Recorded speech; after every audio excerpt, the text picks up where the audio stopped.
Good evening. Today our topic is magnetic field lines.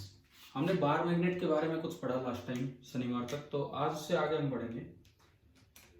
दरअसल bar magnet के around भी magnetic field line कैसी है वो भी हम पढ़ रहे होंगे, प्लस ऑस्टेड एक्सपेरिमेंट के बारे में भी हम जान रहे होंगे, क्या उन्हें पता लगा था क्या है। सबसे पहली बात ये कि मैग्नेटिक फील्ड लाइन होती क्या है। ये दरअसल फील्ड क्या होता है। फील्ड एक ऐसा रीजन है जिसके अंदर कोई भी मैग्नेटिक फोर्स ऑफ अट्रैक्शन या रिपल्सन फील करेगा। अब मैग्नेटिक फील्ड लाइंस का क्या मतलब है, वही डेफिनेशन जो इलेक्ट्रिक फील्ड लाइंस की थी कि these are imaginary lines. Line straight line भी हो सकती है, कर्व भी हो सकती है। The tangent to which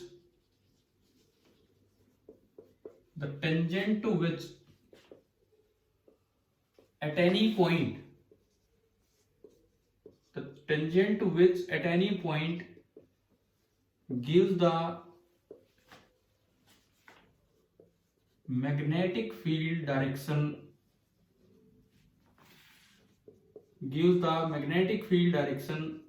at that point.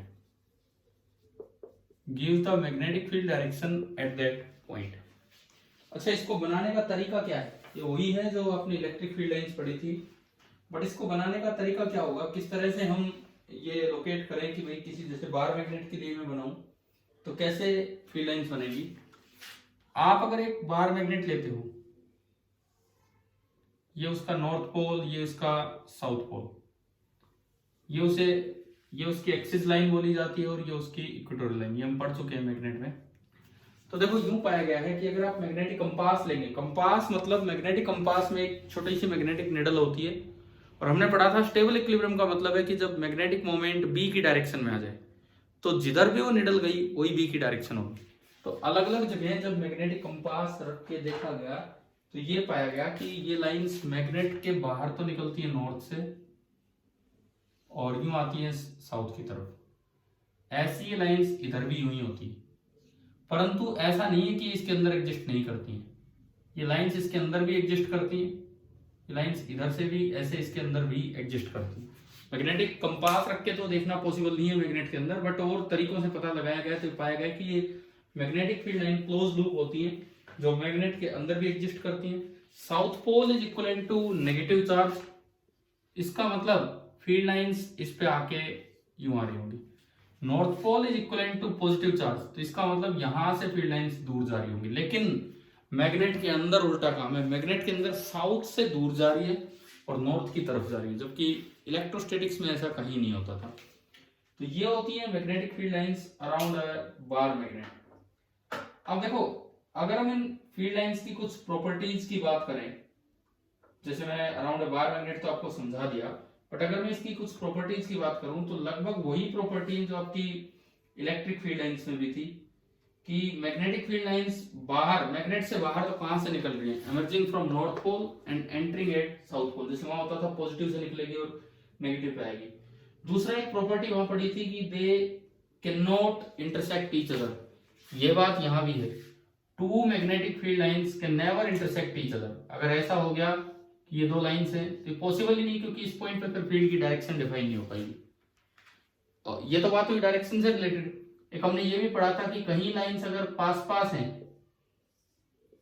तो वहां फील्ड स्ट्रॉन्ग होगा और कहीं दूर दूर है तो वहां फील्ड वीक होगा। These are the properties of magnetic field lines. मैं इस लेक्चर के साथ एक सीपीपी रिलेट कर रहा हूँ, लिंक कर रहा हूँ, आपके ग्रुप पे भी डाल दूंगा। तो वो थ्योरेटिकल से क्वेश्चंस विद आंसर्स होंगे, तो आप उनको जरूर पढ़ना, फील्ड लाइन से रिलेटेड वो क्वेश्चन एंड आंसर्स हैं। अच्छा, अब बात करते हैं कि ये जो मैग्नेट ने फील्ड फैलाया, ये तो हमने काफी पढ़ लिया मैग्नेटिक फील्ड, लेकिन असल में ओर्स्टेड ने एक बड़ी इंपॉर्टेंट डिस्कवरी की थी।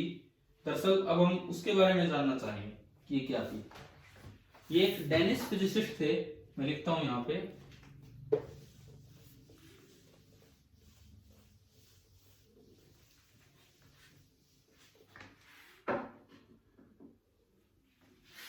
ये एक डेनिश फिजिसिस्ट थे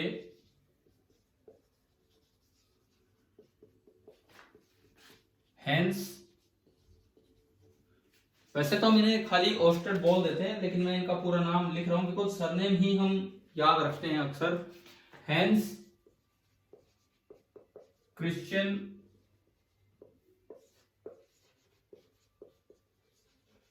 ओस्टेड, हैंस क्रिश्चियन ओस्टेड। ये इन्होंने, ये इस एज में हुए हैं 1777 टू 1851, ये इनका जीवन काल था। तो इस दौरान इन्होंने एक बड़ी ही एक्सीडेंटली एक चीज ऑब्जर्व की। कब ऑब्जर्व की? इन 1820 में एक एक्सीडेंटल ऑब्जर्वेशन थी, और जिसने बहुत बड़ी चीज बताई फिजिक्स में। एक एक्सीडेंटल ऑब्जर्वेशन थी जिसमें यह पता लगा कि अगर कहीं करंट फ्लो कर रहा है तो वो भी मैग्नेटिक इफेक्ट प्रोड्यूस करता है। और दरअसल बाद में पता लगा करंट ही मैग्नेटिक इफेक्ट प्रोड्यूस करता है, चाहे वो मैग्नेट हो, उसके अंदर भी रिवॉल्विंग चार्ज होते हैं, चाहे कुछ भी हो। मतलब इन्होंने सिंपली फिर बाद में तो एक प्रॉपर एक्सपेरिमेंट करके दिखाया कि जैसे ये कोई एक करंट कैरिंग वायर है, आप अगर इसे करंट कैरिंग बनाना चाहते हो तो आपको एक बैटरी से इसे कनेक्ट करना पड़ेगा। जैसे मान लो मैंने एक बैटरी ली, तो मैंने इस वायर को बैटरी के दोनों टर्मिनल्स यूं कनेक्ट किए और यहां कोई स्विच लगा दिया, ये प्लग की, और इस ब्लू कलर की वायर के साथ, अभी करंट फ्लो नहीं कर रहा है, इस ब्लू कलर की वायर के साथ सपोज कीजिए मैंने एक मैग्नेटिक कंपास रख दी जिसमें निडल इसके अलोंग ही पॉइंटेड है, ये है, ये निडल है मैग्नेटिक कंपास की। अब जैसे इसको ऑन किया गया, करंट इसमें फ्लो करेगा, करंट इसमें फ्लो किएगा तो ये देखा गया कि निडल घूमगी, टर्न कर गई एकदम से ऑलमोस्ट 90 डिग्री से। बहुत देर करंट फ्लो नहीं करना चाहिए बिकॉज बस ज्यादा से ज्यादा 5 सेकंड, आपको एक बार ये देखना है। तो कारण क्या है यार, ये वायर में हीटिंग बहुत ज्यादा होगी, बैटरी भी ड्रेन आउट हो जाती है। बैटरी, ये छोटी बैटरीज होती है, इतनी देर के लिए भी ये हमारे काम नहीं कर सकते। हाँ, बैटरी एलिमिनेटर अगर लैब में है तो उससे अच्छा काम चलता है इसमें। तो मतलब एक बार जो चीज हमें ऑब्जर्व कर ली थी, तो एक्सीडेंटली ऑस्टेड ने ऑब्जर्व की, उससे ये पता लगा कि भाई जो करंट कैरिंग वायर है वो अपने आसपास एक मैग्नेटिक फील्ड प्रोड्यूस कर देती है। फिर इसी चीज को ऐसे भी देखा गया कि ये एक, मान लो कोई कार्डबोर्ड है और इसमें एक छोटा सा होल है, और उस होल में से एक करंट कैरिंग वायर निकल रही, इस होल में से एक करंट कैरिंग वायर निकल रही है। तो अब अगर यहाँ पे आप आयरन फिलिंग्स, आयरन का बुरादा, लोहे का बुरादा डाल दोगे तो ये देखा गया कि वो अपने आप सर्कल में अरेंज हो गई, अपने आप बड़े बड़े आयरन फाइलिंग्स जो भी हैं, आयरन के छोटे छोटे टुकड़े, वो सर्कल में अरेंज हो गई। तो इससे एक और अंदाजा लगा कि करंट कैरिंग वायर के around circular magnetic field lines होती है। इसी एक्सपेरिमेंट से ये भी अंदाजा लगा कि करंट कैरिंग वायर के around circular magnetic field lines होती है इस तरह की।